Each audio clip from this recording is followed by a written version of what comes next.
నమస్కారం, పాడి పంటలు ఛానల్కి స్వాగతం. ఈరోజు అభ్యుదయ రైతుల పరిచయ కార్యక్రమానికి అనంతపురం జిల్లా బుక్కరాయ సముద్రం మండలం నీలంపల్లి గ్రామానికి చెందిన శ్రీ కొడతల నాగార్జున రెడ్డి గారు మన పాడి పంటలు ఛానల్కి రావడం జరిగింది. వీరు గత 12 సంవత్సరాలుగా బత్తాయి తోటల్ని మిశ్రమ సాగు విధానంలో సాగు చేస్తూ మేలైన యాజమాన్య పద్ధతులు పాటిస్తూ తోట రైతులకు ఆదర్శంగా నిలుస్తూ ఉన్నారు. ఇప్పుడు బత్తాయి పంటలో వీరు పాటిస్తున్న యాజమాన్య పద్ధతుల గురించి మన పాడి పంటలు ఛానల్ ద్వారా వివరిస్తారు. ముందుగా పాడి పంటలు ఛానల్ మరియు స్టూడియో నుండి నమస్కారాలండి. నమస్కారం.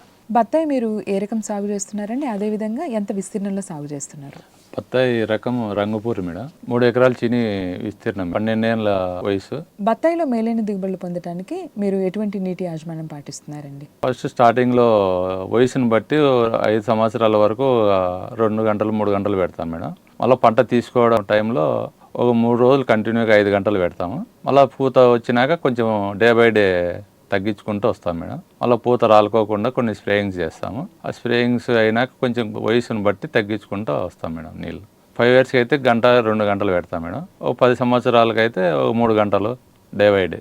పూత సమయంలో గంటన్నర అట్లా పెడతాం డే బై డే. పెరిగేటప్పుడు కొంచెం 1 గంట పెంచుకుంటూ పోతాం మేడం. ఎండలు కొంచెం బలిచే కొద్దీ కొంచెం 1 గంటన్నర అట్లా పెంచుకుంటూ పోతాం మేడం. మా ఎర్ర నేలలు అయితే కొంచెం డ్రై అవుతాయి మేడం. డ్రై నేలలు అయితే కొంచెం ఎక్కువ పెట్టుకోవాలి మేడం. పూత టైంలో ఎక్కువ పెట్టినా రాలుతుంది, తక్కువ పెట్టినా రాలుతుంది మేడం. కాయ పడే కొద్దీ కొంచెం పెంచుకుంటూ పోవాలి మేడం నీళ్ళు. బత్తాయిలో మేలైన దిగుబడులు పొందడానికి పాటించవలసిన ఎరువుల యాజమాన్యం గురించి ఒకసారి చెప్పండి. వర్మి ఎరువుకి అయితే 2 కేజీలు పెడతాం మేడం. వయసు పెరిగే కొద్దీ కొంచెం పెంచుకుంటూ వర్మి కానీ యాప్ చెక్క కానీ పెంచుకుంటూ పోతాము. కాంప్లెక్స్ ఎరువులు కానీ సూపరు, పొటాసు, అమ్మోనియం సల్ఫేట్. మళ్ళీ పోషకాలు అయితే జింకు, బోరాను, మెగ్నీషియం, పెర్రస్. సూపర్ అయితే 500 గ్రాములు, పొటాస్ అయితే 300 గ్రాములు, అమ్మోనియం సల్ఫేట్ అయితే 300 గ్రాములు, జింక్ అయితే 100 గ్రాములు, మెగ్నీషియము 100 గ్రాములు, పెరస్ 100 గ్రాములు, బోరాన్ అయితే 50 గ్రాములు. సాయిల్ అప్లై చేస్తాం మేడం. 100 లీటర్లు నీళ్లు, శనక్కాయ చెక్క 2 కేజీలు, యాప్ చెక్క 2 కేజీలు, నల్ల నూగుల చెక్క 1/2 కేజీ, 2 కేజీలు బెల్లం, విరిడి 2 కేజీలు, సుడోమోనాస్ కేజీ. దాన్ని కట్టెతో బాగా తిప్పుతూ పొద్దున సాయంత్రం తిప్పితే డెవలప్మెంట్ కల్చర్ తయారవుతుంది. అది తయారైనాక తేమలో డిప్పర్ దగ్గర పోయొచ్చు, మాన్యువల్గా. కొంతమంది డ్రిప్పులు అయినా వడగొట్టుకొని పోసుకోవచ్చు మేడం.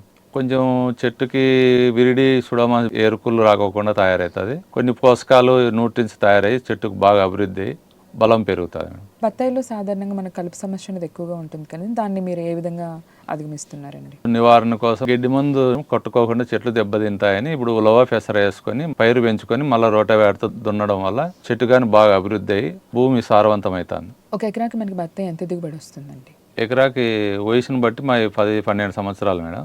మాకైతే 12 నుంచి 15 టన్నులు అవుతుంది మేడం ఎకరాకి. మార్కెటింగ్ ఎక్కడ చేస్తున్నారండి? మేము తోటల్లోనే అమ్ముతాం మేడం. టన్ను 30,000 నుంచి 40,000 దాకా పోతుంది మేడం.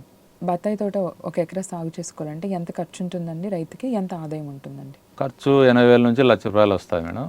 ఆదాయం రేట్లు పోయే కొద్దీ 40,000 నుంచి 50,000 పోతే ఎకరాకి 1.5 లక్ష అట్లా మిగులుతుంది మేడం. బత్తాయి పంటలో మేలైన దిగుబడులు పొందడానికి పాటించవలసిన ఎరువుల యాజమాన్యం గురించి, నీటి యాజమాన్యం గురించి, అదేవిధంగా కలుపు యాజమాన్యం గురించి, దిగుబడి, ఖర్చు, ఆదాయాల గురించి, మార్కెటింగ్ విషయాల గురించి కూడా పాడి పంటలు ఛానల్ ద్వారా రైతు సోదరులకు చాలా చక్కగా వివరించారండి. ధన్యవాదాలు. ధన్యవాదాలు మేడం.